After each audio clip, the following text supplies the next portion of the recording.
Some celebs pull up loco. You know we up next, pull up mofos. They don't be there on repeat, they like, oh no. Where's the mix it out, let's take a photo now. Photo now, photo now, photo now. But for now, I'm loco.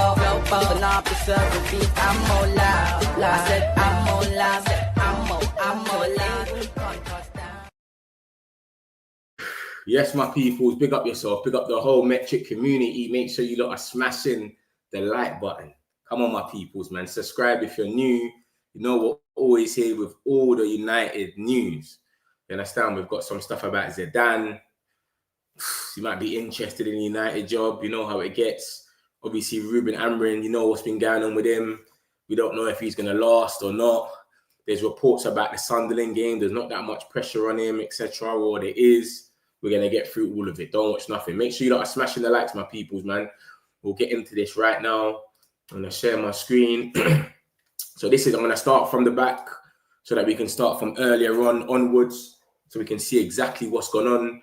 And it started off, obviously, this is yesterday's stuff about Solskjaer and whatnot. So this is kind of irrelevant, but this is Solskjaer. It's just been said that Samuel Lockhurst always wants to throw this out about Solskjaer. Like there's a chance this geezer is going to become a Man United manager again. It's never going to happen. I know it's not going to happen, but he always, for some reason, tries to make it look like something can happen. And he says, look, in one corner of the Golden Triangle, in Alderley Edge, a former United manager is back in town, Ole Gunnar Solskjaer, blah, blah, blah. Do you understand? There was fleeting consideration given to reappointing Solskjaer on a temporary basis last year. Amorim was unattainable. Who said that? We've never heard that. Solskjaer left United through the front door in November, conducting a tearful exit. His one job since departure was Besiktas, and he lasted 7 months. The United legend left with the team 7th in the Premier League table 4 years ago. They are 7 places lower now. So he's trying to say, if Amorim gets sacked, we might end up going for Solskjaer as a interim. But bro, we don't need an interim. This is what I keep telling man. We don't even need an interim because we've still got so much to play for that we don't even need an interim. So I think he's just chatting rubbish anyway. Yeah. So yeah, big up yourself, Harvey, man. Galatasaray, see you lot smack up Liverpool the other day. Yeah, I know you must have been gassed off that one there. I was supporting you lot that day there. You lot smashed in Liverpool. Big up yourself, Harvey, man. I hope you're good. Metric community. Big up the whole Metric community. Is Zidane coming to Man United? We'll see, man. We'll get into it, man. In Turkey, Besiktas hate Oli. Oh, safe. That's madness. Well, they hate him over there. They weren't rating him. So, yeah, that's what Lockhurst come out with yesterday anyway. That's yesterday's news about him. Then I'm going to wait. I'm gonna work my way up. Obviously, and Bruno just talks about certain things, etc. And this is that Andy Mitten? What's his name again? Louis Whitwell's position. Oh, this is the Athletic anyway. And he's gone and said, from speaking to people, even if United lost to Sunderland, I don't think it would be the end for Ruben Amorim. So he's saying, obviously, we've had these reports saying that Ruben Amorim might still, even if he loses to Sunderland, he's still going to be here. They might give him a full season. I don't know how true that is, man. I don't think they'll give him a full season, bro. Like, Sir Jim is reckless. He comes with this talk at first, like he's going to do that. And then he turns around and he'll sack you. Look at Erik ten Hag, bro. We all heard the same things about Erik ten Hag. He's going to get a full season, blah, blah, blah. He never got anything. You know what I'm saying? So that's what they're trying to scream out. Speaking with people this week, getting the same information that's already been reported. Sir Jim Ratcliffe is the ultimate decision maker, blah, blah, blah. And that I'm told he wants to give Amorim a full season. It's a new squad. He wants to give them some time to gel with each other. I don't know, mate. This is what he's saying. I don't know how true that is. We'll see. Gareth Southgate, let's not even get into that. We know that's rubbish already. Let me go a bit more up so we can get closer to the top. With that new Adidas ball, that's for the World Cup. We've got a few of our players that's on it. And then, yeah, this is what he talks about. Look, this is what Fabrizio speaks about Sunderland. He says, if Man United lose to Sunderland, Man United haven't prepared anything in case they lose against Sunderland. Man United don't have an agreement with another coach. Man United haven't officially contacted any other managers. Man United are not in direct conversation with Gareth Southgate, despite reports. Southgate has an excellent relationship with Ineos, but it doesn't mean that the deal is already agreed or advanced. Gareth Southgate's a myth. But yeah, The manager situation is still at the same at United. Focus on the game, support Ruben Amorim, and try to get the results, because otherwise the situation can't be safe. But at the moment, Man United haven't prepared something so that tomorrow can happen. They lose the game. But he's the same geezer, this Fabrizio guy, that came out, what was it, yesterday or the day before, and he said, Ruben Amorim is not safe. So this guy, he just, obviously he's saying, we're not going to sack him straight away, but he's not safe. And then Ben Jacobs came out yesterday and said, what did Ben Jacobs say? He said, I don't think he's got enough games to turn it around. Do you know what I'm saying? I don't think he's got enough games to turn it around. That's what Ben Jacobs was saying. So let's see. I spelled that wrong. Amorim, not safe. Look at this. What's this? This is what Fabrizio said. Look, 29th of September. Ruben Amorim's job is not completely safe. The board want to see improvements. Bro, if we get moved to by Sunderland, and this is a team that just came up from Championship, who the hell are we going to beat then?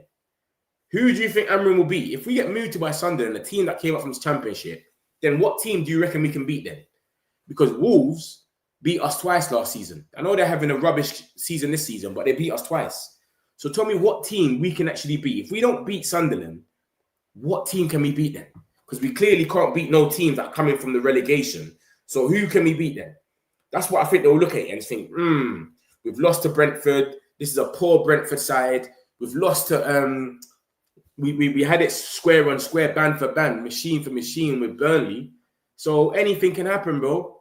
So this is what I'm saying. People are saying, yeah, he's got the full season, bro. It's easy to say you got the full season, and then bam, they backed Ten Hag. They gave him a new contract. Ten Hag got a new contract, and then he got sacked. So take it with a pinch of salt. Like he said anyway, on the 29th, about 4 days ago, Ruben Amorim's job is not completely safe. Do you understand? So his job's not safe. We're having different manager links every day. Glasner, this one, that one, every day. Different manager links. So I don't know, man. We'll see what happens. Let me go through more of the news. Some more of today's news. And then I'll show you the stuff about Zidane. Don't watch nothing. What's that there? Pre-Sunderland. Yeah, so if we don't lose, apparently he's not going to get sacked. We haven't prepared. Not even he's not going to get sacked. He could get sacked, but he's just letting us know that if we lose to Sunderland, it's not like we've called up any managers now and said, you know what, bro? We're going to call up Glasner now, just in case we lose. Why would we do that? That doesn't even make no sense. When have you ever heard that? We've got this manager ready in case he gets sacked. That doesn't make no sense. You either sack him and then go look for people, or you don't. That's going to be too... Imagine Amorim sitting there. Look at Ten Hag. Ten Hag was sitting there. Did he win? He won the FA Cup. He's sitting there. We're talking to Tuchel. We're talking to other managers, the Zerbi and all these guys. And he's sitting there. And then we didn't sack him. We gave him the next contract. He's still sitting there thinking, these guys don't back me. These guys don't trust me. And they seem like they've got a better relationship with Ruben. So I can't see them doing that to Ruben, having him on eggshells. Do you know what I'm saying? So we'll see what happens, man. So, yeah. And then he goes on to say this 1 hour ago. Look at this, guys. This is what he said literally an hour ago for Fabrizio Romano. And he's gone, So he's gone, Fabrizio Romano on Xavi still being available on the manager's market. On Manchester United, guys, Xavi would not go to Al Ittihad. They had conversations with Xavi, but who won the race is Sergio Conceição. So Xavi is not going to Al Ittihad. For Xavi Hernandez, the Premier League remains the ideal destination. Xavi, I can confirm, would love to work in the Premier League one day. And so if that day is as soon as possible, Xavi would be very happy about that. Xavi is studying the Premier League. He's ready to return as soon as possible. Maybe in Spain, England, Italy, wherever, whenever. But Xavi feels he's ready. He's very ready for sure. So obviously he's been briefed from Xavi, go get me a job, Fabrizio. They probably gave him a little money. Here's a 5-10 grand. Go put out as much info you can that I want a job. I'm ready to manage someone. I want Man United. You got to remember, Man United gets the most clicks regardless. We get the most clicks anyway. So if you're putting out, if your name is getting said with Man United, oh my God, Xavi wants Man United. News articles are coming out about Man United and Xavi. All this stuff is helping Xavi anyway because his name's always in the news. That's what he wants. So either way, even if we get him or not, he's still going to be good because his name, he's hot property where his name is going bananas. That's all he wants. So I don't think we go for Xavi. Xavi is very, very stubborn. He's stubborn, bro. And I remember him saying a little comment like, this club's too big or something. Barcelona, this would only happen here or something like that. He said a comment that made it seem like the job was too big for him. Like, if you can't do that, if you're doing that at Barcelona, you'll do the same thing at Man United, bro, on the same caliber. So that's the situation with Xavi. Man United will pay tribute. Obviously, we've got thing. Man United will pay tribute to the victims of Thursday's Heaton Park synagogue G attack in all 4 of this weekend's fixtures. The club's thoughts. Oh, okay, so that's basically the under-18s, under-21s, the senior team, Man United, and obviously the women. You understand? Yeah, look, I just saw it there. Yeah, in the mark respects, the men's, women's, under-21s, under-18s teams will all wear black armband this weekend. 2 people lost their lives, so rest in peace to them, man. And I hope all the other 3 that's in the with the injuries at hospital recover soon, man. Do you know what I'm saying? It's not worth it, man. People are just dying, but for no reason, but some jolting. So yeah, man, we'll see what happens with that, man. We got Sunderland next. I'll do a little match preview earlier on tomorrow. Let me show you some more news, and I'll show you the Zidane stuff in a second. Literally, I'm just running through this to show you the other stuff. So the Lit has not been called up for the Dutch league, for the international break. So that's another guy that we know is not injured. That's cool. We're cool with that, mate. We're not upset. Cheers. You know what I'm saying? So yeah, the Lit has not been called up. He's gonna be here chilling. We'll see what happens. Amorim talks about Ahmad. He said we missed Ahmad in the last game. When we want to push some opponents, he's one extra guy. When he's very good, 1 against 1. So we are really happy to have him. I just hope Ahmad. Remember, Ahmad, Sunderland loves him, you know, and he loves Sunderland. But obviously, they said for 90 minutes, we're not friends, we're enemies. You get me? Casemiro and Ahmad are really important. Casemiro gives us a lot of experience. That is good. Lamens has been called up for the Belgium team. Courtois was there as well. Matt Sells. So he's even going to play. I don't know if he would even play, but he's just going there for the experience. Amorim says about his system. It was disjointed against Brentford, but you cannot say one thing doesn't work when it works one weekend, when things won't work one day and then the other doesn't. So basically what he's trying to say is when we played good against Arsenal, no one was saying anything about the system. Then when we who did we play after that? We played Fulham. And then basically, when we play good and we win, we beat Chelsea, you don't talk about the system. All the games that got him into the Europa Cup final, the Europa League final, they never said anything about the system then. But when it goes wrong and left and he keeps losing, that's when they talk about it. That's what he's trying to say, basically. That's all it is. I'm in on belief to the fans. It's not the time to say, it's time to show. I can look at the game this season. For me, they are completely different. There are some things the same, some different. There are other things we cannot change. In other games, bloody, there's a lot of game talks. Yeah, nothing really special. This is basically his presser for Sunderland.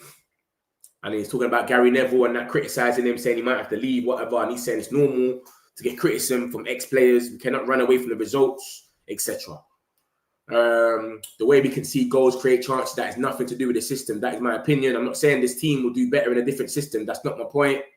Blah, blah, blah. My point is if you look at the games we didn't win, the most important thing when I watched the game is not we lost because of the system. That is my opinion.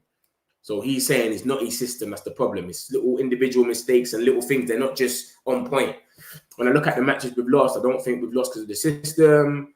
Blah, blah, blah. Aidan Heaven's been called up to the under-20 squad for England in a international break. It's not just the table and the results, which are the end of the matters. They have a good, clear identity. They have a very good manager and they're a good team. Manchester United have not prepared anything in case they lose to Sunderland. Focus on the game, support Amorim. That's what Fabrizio knows. Who knows if he knows anything else? Diego Dallo and Fernandes have been called up to the Portuguese for the international break. Anthony's put out an interview talking some rubbish about a lot of people lacked respect and they were rude. You wouldn't get a good morning or good afternoon, but he's not going to name no names. So what's the point saying it then, bro? Oliver Glasner says the system is not important. Habits are important. The patterns and how you want your players to behave on the pitch. That's exactly the same thing that Ruben says. So Glasner's saying the same thing that Ruben says. The system's not important. It's the way they move on the pitch. Mate, is he onto something? Who knows? Sunderland's the next game. Ahmad. the Sunderland coach said, Ahmad, we love Ahmad, but we just we ain't gonna be friends for 24 hours. Do you know what I'm trying to say? And then Laurie Whitwell said this yesterday, and he said Amorim won't be sacked even if they lose to Sunderland. Ratcliffe wants to give him a full season. That's what apparently he's saying. So we'll see. Let me get a few of these comments, and I'll get into the Zidane stuff straight away. Good channel, lad. Keep it up. Big up yourself, Harris, man. Appreciate that. Amorim out, Zidane in, please. Big up, Metch. Man United, love, man. Appreciate you. Zidane, Sam. Big up yourself, bro. Let me show you the Zidane news now. Before I wrap it up, I just thought I'll come. Oh, yeah, let me show you this. Lamens was told after he's had time to speed up, he's way ahead of Bayern there. So we'll see if Lamens gets a start, because we always hear this and then they never start. Bam. This is the Zidane stuff now. We've got this talk about Zinedine Zidane, Ruben Amorim's Man United latest live. Zidane waiting.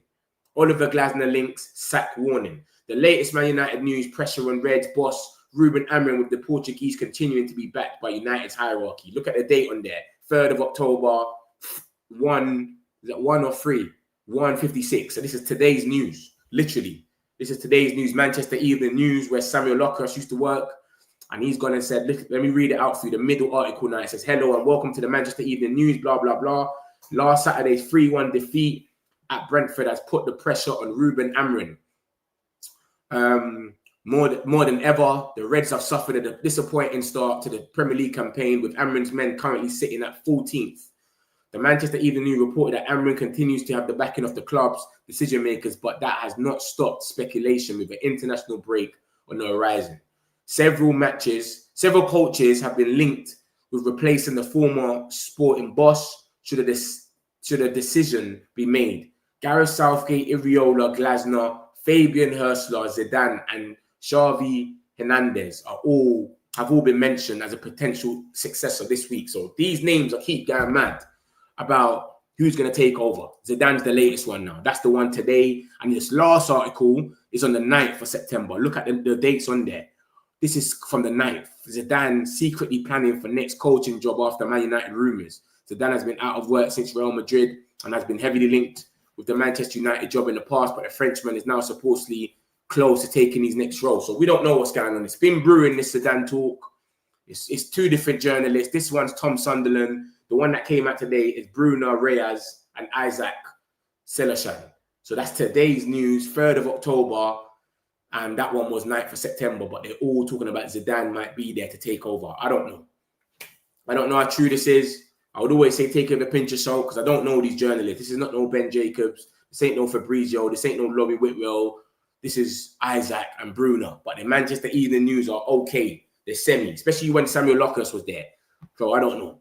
But that's the Zidane news, so we'll see. If there's any truth in that, surely some will come out soon. But come on, we're not going to hear anything yet about any manager solidified until he gets sacked. Do you know what I'm trying to say? Zidane is only waiting on France. Okay, maybe that's the situation. But yeah, so we'll see what happens, my peoples, man. Let me see if anything else has come out whilst we've been on stream, so I can give you the bomber on the spot. Of course. What's this? Let me show you. Yeah, so they've got this. Just Ruben's come out and said this in his presser about Sesko. That, of course, Sesko was eager to score his first goal. What I appreciate most about him, Ben, is that even when things are tough, he works hard every minute of the match, and that's what matters the most, blah, blah, blah. So, yeah, man, we'll see what happens, guys, man. This is some Liverpool stuff. We'll see what happens. Man United have only won 5 wins in their last 8 months. Have 5 wins in the Premier League in their last 8 months. That's crazy, bro. 5 wins is madness. Amorim admits he can't run away from the results. That's what he said. Because Gary Neville and Rooney were onto him. Man United were also hold of, obviously, because of the brutal stuff that happened. So, yeah, that's more or less it, my people, man. I'll let you all go. Make sure you smash the likes if you haven't already. This was a quick update. So, yeah, my people, man. Smash the likes. Everyone have a great day. Have a good Friday. I'll be back first thing tomorrow morning. Love my peoples. You don't want me to go. It wants me to stay. Got some celebs pull up local. You know we up next, pull up popos. They don't see they on repeat. They're like, oh no. Where's the mix it up? Let's take a photo now. Photo now. Photo now. Photo now. for now, I'm loco. For now, I'm serving beat, I'm more loud. I said I'm more loud.